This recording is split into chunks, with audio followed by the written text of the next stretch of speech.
Number one, and the most important rule for sealer installation: read the instructions. If the instructions on the bottle that you have purchased are different than what I'm saying, ignore me and read the instructions.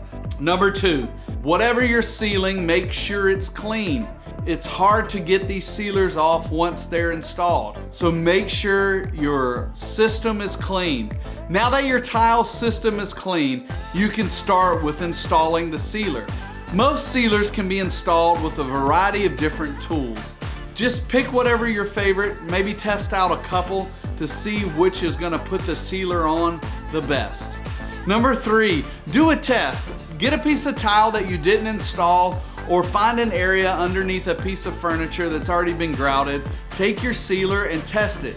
Make sure you like the final finish. So do that test, let it dry completely, and then begin to install the rest of the tile system. I suggest installing sealers similar to the way you paint a wall or a car. You do thin layers, letting it penetrate in multiple different applications. The danger is if you put too much sealer on your tile in one go, it can be streaky, and also the sealer can puddle up and dry on top of the tile. So you're gonna take whatever tool you chose. I chose a sponge and I did light coats, evenly distributing the sealer throughout the tile. Now, depending on how porous your tile is gonna depend on how fast that sealer soaks in. The ones that I'm sealing here, it soaks in really fast. Now that you've finished, note on the manufacturer's instructions how long the sealer needs to cure and dry before you can get back on your tile system. Sometimes it's a few hours, sometimes it could be as much as 24, but note that on the instructions. Now that you've installed your sealer, you do have to maintain it. You can't set it and forget it forever.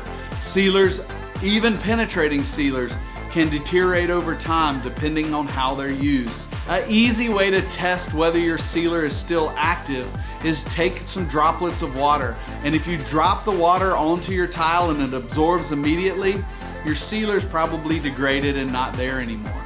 If the water stands up and kind of bubbles up like a freshly waxed car, then your sealer is still working for you. There's no hard and fast rule about when to reseal, but testing it should be done regularly. I suggest quarterly. If you do this process, your stone and tile floor will look like the day you installed it for a very long time. Now that you've installed your own sealer, I want you to check out this video right here. I picked it out for you. It's the next steps.